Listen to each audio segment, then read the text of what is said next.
Hey everyone, in today's video, I'll be going over my pirate themed build. And honestly, you hit like an absolute monster with this. It's just as fun as it is effective, so you'll have no problems whatsoever. Don't forget to subscribe for more weekly content.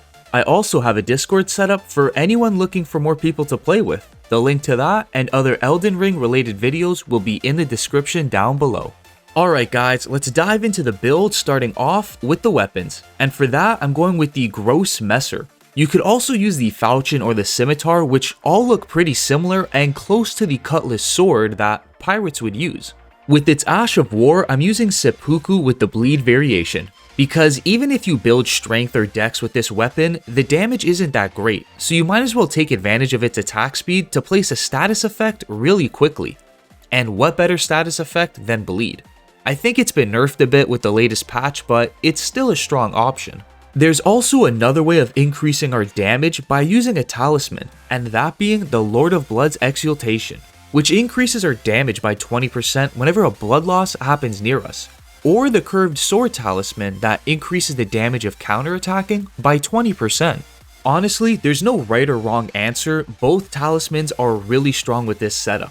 And speaking about counterattacking, we're also going to be using the one-eyed shield. This thing blocks 100% of physical attack damage, okay defense against the elements, and has a pretty good guard boost of 73. Now, I didn't pick this for its decent stats. The Ash of War that comes with this is a cannon. The damage is crazy good on this, but the drawback to it is how long it takes to set up and its short range. It's still fun and effective though, you just have to know the right times for when to use it. The best times to use this is usually when enemies are charging at you, using it as the first initial attack, and even in boss fights when your team is distracting them. On top of this, it has a decently sized blast radius, so you can free aim this pretty easily.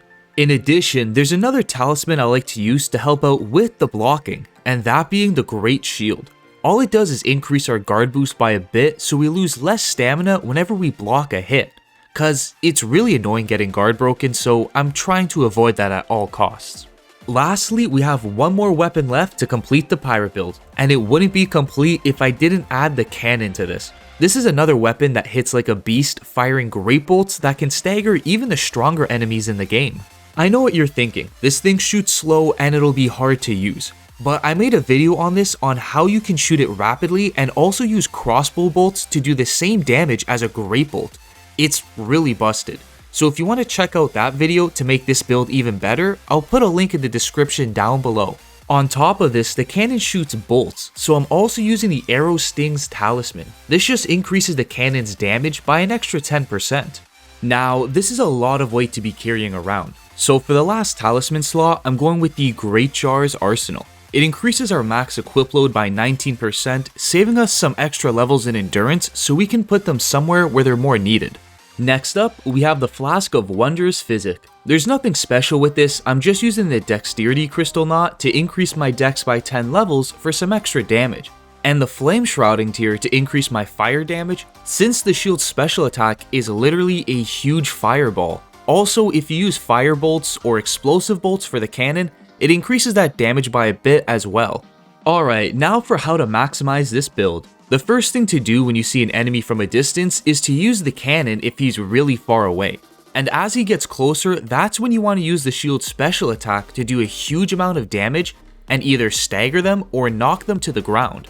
Afterwards, stick to blocking and counterattacking to keep yourself safe while dealing damage.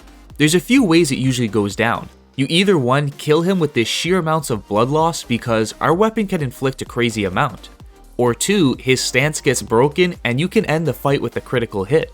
Now, when it comes to boss fights, you have 2 really good options. You can either get close to deal constant damage with the sword and shield, but be at risk of taking damage. Or you can stay at a distance and use the cannon to do a bit less damage while being very safe. So that's how we're going to maximize this build to its fullest potential. Next, let's go over the armor that gives us that pirate look, starting off with the helmet. I went with the Aristocrat's hat, mainly for the shape of it resembling a pirate's hat and the little feather on the back of it.